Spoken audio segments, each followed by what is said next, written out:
तो आज की वीडियो में हम लोग पढ़ने वाले हैं ग्रेजुएशन के लिए फिजिक्स। ठीक है, तो इस चैप्टर में हम लोग देखने वाले हैं इस टॉपिक, इस जो वीडियो में है इसमें हम देखेंगे ये जो टॉपिक है centre of mass of a system of N particles. और यहाँ पर जो हम एन पार्टिकल्स के जो हम सेंटर के लिए जो हम सेंटर ऑफ मास देखते हैं इसमें हम इस सेंटर ऑफ मास के पोजीशन वेक्टर को देखते हैं। ठीक है, क्या देखते हैं? पोजीशन वेक्टर और Cartesian components of centre of मास। ठीक है, तो टॉपिक्स को क्लियर करते चलेंगे। सेंटर ऑफ मास देखिए, सेंटर ऑफ मास का क्या मतलब है? CNTRAO सेंटर ऑफ मास, यानी बोले तो द्रव्यमान केंद्र। ठीक है, द्रव्यमान केंद्र से आप लोग क्या समझते हैं? द्रव्यमान केंद्र मतलब द्रव्यमान का केंद्र। एक बात बताओ, मैंने आपसे बोला वृत्त का केंद्र, वृत्त का केंद्र। आप बोलोगे जो वृत्त, आप एक वृत्त बनाइए, सर्कल बना दिए मान लो, इसमें एक यहाँ पे पॉइंट जो होता है इसको क्या बोलते हैं? वृत्त का केंद्र। क्यों बोलते हैं इसको? क्योंकि अगर देखें हम इस परिधि बोलते हैं ना जिसको, इसको देखें तो इस तरीके से फोकस है किस तरफ? इस तरफ, यानी सब कुछ किस तरफ फोकस है इसमें? केंद्र की तरफ, केंद्र की तरफ केंद्रित है। ठीक है, तो मैं बोल रहा हूं द्रव्यमान का केंद्र क्या होता है। तो यहां हम लोग क्या देखते हैं कोई बॉडी ले लेते हैं।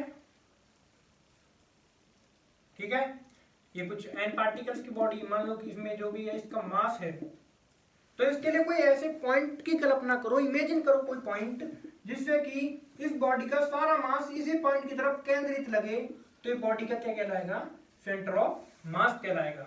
ठीक है, किसी बॉडी के लिए ऐसा बिंदु जिस बिंदु की तरफ उस बॉडी का संपूर्ण मास केंद्रित हो, फोकस्ड हो, तो वो बिंदु ही उस बॉडी का सेंटर ऑफ मास कहलाता है। ठीक, सेंटर ऑफ मास कहलाता है। तो दिखाऊं आपको, देखिए ये मार्कर है, इसके लिए मैं आपको दिखाऊं, यहां पर उंगली करते हैं तो इस पर बैलेंस हो जाता है, मतलब जितना मास है इसका वो इसी पॉइंट पर केंद्रित है। ठीक है, ये है कोई रॉड है, इसको आप यहां से देखो तो इसका सेंटर ऑफ मास यहाँ होगा, मतलब इस मार्कर का सेंटर ऑफ मास यहाँ है, इसके बीचों बीच है।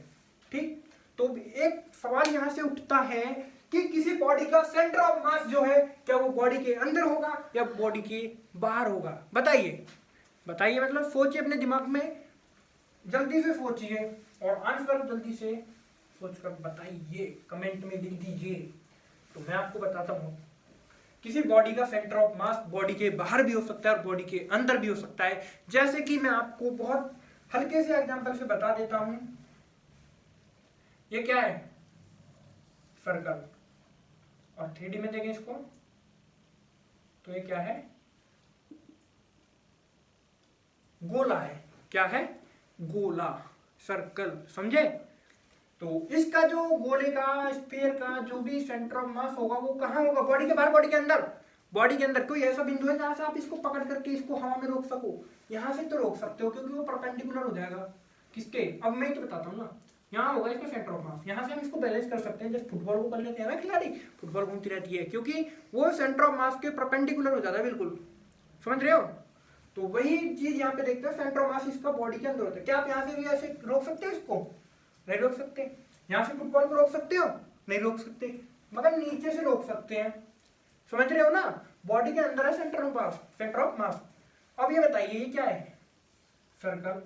एक और सर्कल बना दीजिए। ये क्या है? अगर यहाँ पे देखें तो ये है एक रिंग, हिंदी में बोले तो वलय। क्या है? वलय। इसका जो सेंटर ऑफ मास होगा, अब बताइए क्या होगा वो? तो इसका सेंटर ऑफ मास होगा यहाँ। ठीक है, समझ रहे हो? सेंटर ऑफ मास इसका यहाँ होगा, जबकि पूरी बॉडी कहाँ है? बॉडी यहाँ है, सेंटर ऑफ मास कहाँ है? बॉडी के बाहर है। ठीक, समझे? बॉडी के अंदर भी हो सकता है, बॉडी के बाहर भी हो सकता है। ऐसा कोई शर्त, ऐसी कोई शर्त नहीं कि बॉडी के अंदर ही होगा। यानी क्वेश्चन बन सकता है कि सेंटर ऑफ मास बॉडी के अंदर होता है बाहर होता है, हम लोग बता देंगे बॉडी के बाहर भी हो सकता है अंदर भी हो सकता है। वो कहेंगे दिखाओ अंदर बाहर कहाँ होता है, तो आप कह दीजिए नाउ रिंग, रिंग के अंदर नहीं होता, रिंग का बाहर होता है। जैसे अगर हम देखें साइकिल का रिंग जो है, साइकिल के रिंग में आपने जहाँ पे एक्सल देखा है, बीच में जहाँ धुरी होती है, अगर तिल्लियों को हटा दिया जाए तो वहीं क्या होगा, उसका सेंटर ऑफ मास होगा। समझे? नेक्स्ट टॉपिक है centre of mass of a system of N particles. N कणों के निकाय के लिए सेंटर ऑफ मास बताइए, एन कणों के निकाय का द्रव्यमान केंद्र बताइए। निकाय क्या होता है, अरे सिस्टम क्या होता है, ये जिन्हें बहुत दिमाग का है। मान लीजिए सिस्टम का मतलब क्या होता है, एक से फालतू चीज हो जाए तो उसको सिस्टम बोलते हैं। एक स्पीकर आपके पास, कोई इसको साउंड सिस्टम बोलेगा? अरे बोलेगा आईपॉड है, डेग है। लेकिन साउंड सिस्टम पूछे आपसे कि आपके पास कैसा साउंड सिस्टम है, तो आप क्या बोलोगे? ब्रदर मेरे पास है एक कॉलम ऐसी, एक कॉलम ऐसी, और इसमें स्पीकर है और इसके बीच में एक एम्पलीफायर है, तो ये मेरा साउंड सिस्टम है। ठीक, बता समझ रहे हो ना सिस्टम का मतलब? यानी कि एक से, अब देखिए कोई इसको साउंड सिस्टम बोलेगा? कॉलम ले रखी है, ठीक समझे ना? तो साउंड सिस्टम का मतलब होता है एक से फालतू की चीजें। इसको आप एक पार्टिकल बोलोगे ना, इसको दो पार्टिकल हो गए, दो पार्टिकल्स का सिस्टम है ये, समझे? दो पार्टिकल्स का सिस्टम है ये, ठीक है? तो सिस्टम समझ में आया। अब मान लीजिए कोई कह रहा है एन पार्टिकल्स का सिस्टम, कोई इस तरीके से सिस्टम ले लीजिए, उसमें कितने पार्टिकल है गाइस? एन पार्टिकल्स हैं, मतलब बहुत सारे पार्टिकल्स इसके अंदर। कितने पार्टिकल्स मान लीजिए? N particles. मान लीजिए पहला पार्टिकल से इसका मास m1 है, दूसरा है m2 है, तीसरा है m3 है, ऐसी तरह सबके। तो n पार्टिकल के होंगे mn, समझे? और इस सिस्टम का जो पूरा मास होगा कैपिटल M, वो क्या होगा? m1 plus m2 m3 up to mn, समझे? यहां तक तो कोई बड़ी बात नहीं है अभी। अब देखते हैं बड़ी बात क्या होती है। अब लेते हैं इसको दर्शाने के लिए कोई निर्देश तंत्र लेते हैं, निर्देश तंत्र, यानी एक्स अक्ष, वाई अक्ष, जेड अक्ष। अब बताइए m1 का पोजीशन वेक्टर में r1 ले लूं,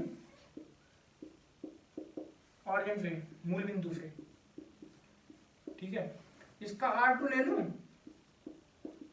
इसका r3 पोजीशन वेक्टर, तो इसका क्या हो जाएगा? 1 2 3, यानी एन पहले का एक है, दूसरे का 2 है, तीसरे का 3 है, तो एन का n, समझे? तो अब इसके जो सेंटर ऑफ मास होगा यहां सोच लीजिए, यहां मान लीजिए, तो इसका जो पोजीशन वेक्टर है r सेंटर ऑफ मास ले लूं। अब जो r सेंटर ऑफ मास है ये कहां होगा, इसके लिए ही हमको इक्वेशन देनी होती है, वो ये होती है, इसका फॉर्मूला ये होता है, r सेंटर ऑफ मास जो है वो इक्वल होगा हर पार्टिकल के मास में उसके पोजीशन वेक्टर से मल्टीप्लाई करो और जोड़ करके उसमें पूरे मास से डिवाइड कर दो, समझे नहीं? पहला पार्टिकल लो, उसमें पहले पार्टिकल के पोजीशन वेक्टर से मल्टीप्लाई कर दो, दूसरा पार्टिकल लो, दूसरे पार्टिकल के पोजीशन वेक्टर से मल्टीप्लाई कर दो। इसी तरह एनवा पार्टिकल लो, एनवे पार्टिकल के पोजीशन वेक्टर से मल्टीप्लाई करके पूरे मास से डिवाइड कर दो, ठीक है? यदि एक सिचुएशन और देखो, इसको समीशन की फॉर्म में करना हो तो कैसे करेंगे? समीशन के फॉर्म में लिख देते हैं भाई, हाँ यदि लिख दीजिए, हाँ यदि m1 plus m2 mn equal हो कैपिटल M के, तब r सेंटर ऑफ मास क्या होगा?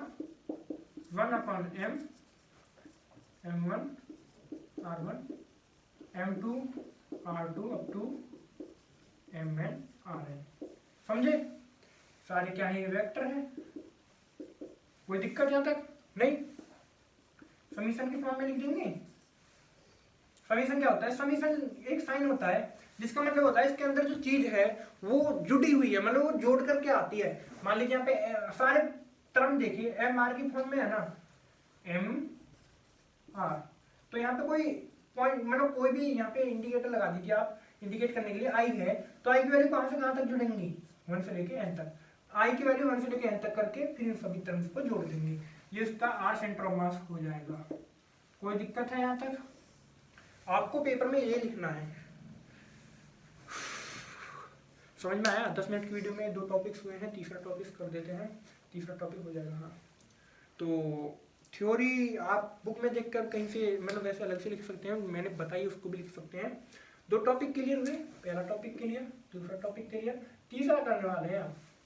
यहाँ तक कोई प्रॉब्लम हो तो भाई कमेंट में लिख देना, मैं आपको डेफिनेटली आंसर दूंगा, ठीक है।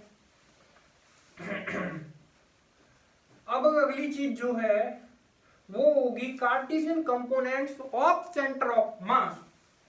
5 मिनट में इसको खत्म करके 15 मिनट की वीडियो में निपटा देंगे तीनों टॉपिक्स को, ठीक है। काफी मजे से करो, बीएससी वालों मत डरो। अगला टॉपिक क्या है? Cartesian components of centre of मास। मान लीजिए क्या है इसका सेंटर ऑफ मास है। यहां पे देखिए इसमें भी यार पार्टिकल्स हैं जिनके पोजीशन वेक्टर वही होंगे, मतलब RMN R1 ऐसे ही, ठीक है। तो मान लीजिए इसके लिए कोई अक्षर है, ये तीनों अक्षर लगा दिए मैंने यहाँ पे, X Y Z, ठीक है। तो मैं आपको बता देता हूँ, पहले इसका डायग्राम देखिए, बहुत अच्छे से डायग्राम छापोगे तो अच्छे नंबर मिलेंगे। ये देखिए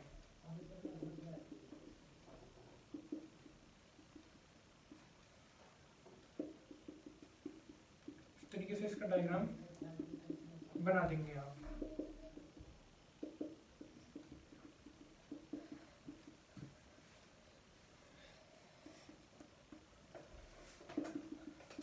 तो डायग्राम समझ में आया कैसे बनाते हैं? जब भी किसी को अक्षों पर दिखाते हैं, अब इसका पोजीशन वेक्टर छाप दो, R centre of mass.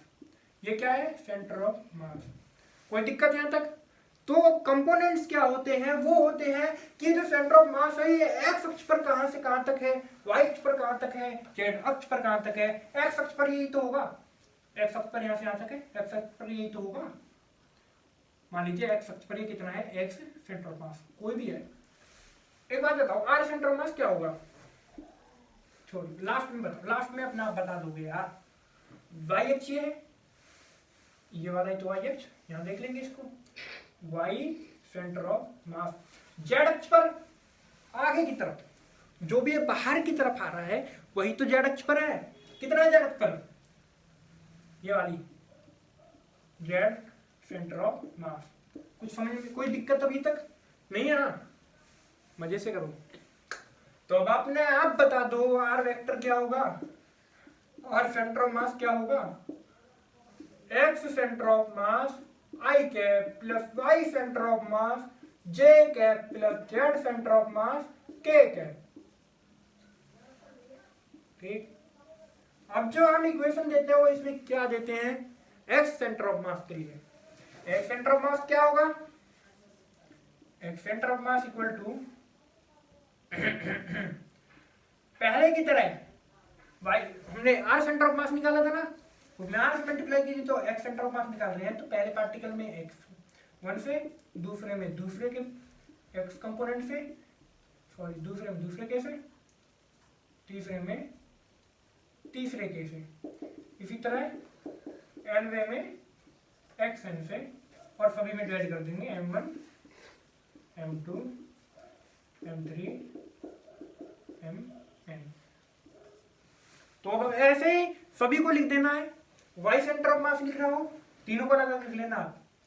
Y centre of मास, जहां भी एक्स है वहां पे वाई कर दो, वाई वाई वाई, ठीक है। अच्छा है, जेड निकालना हो तो वाई की जगह जेड कर दो। अच्छा यहाँ वाई नहीं लिखा, ठीक है। अब यहाँ पे क्या कर देंगे? जेड। यहाँ पे क्या कर देंगे? जेड। यहाँ पे क्या कर देंगे? जेड। यहाँ पे क्या कर देंगे? जेड, ठीक है। और आगे आगे क्या करेंगे? टॉपिक खत्म। क्या करेंगे बोलो तो, और टॉपिक करा दे, नेक्स्ट वीडियो में देखेंगे। चलो यार, समझ में आया हो तो यार वीडियो को लाइक करके सब्सक्राइब जरूर कर देना। काफ़ी अच्छे अच्छे टॉपिक आने वाले हैं। मिलते हैं नेक्स्ट वीडियो में। Tata bye bye, take care.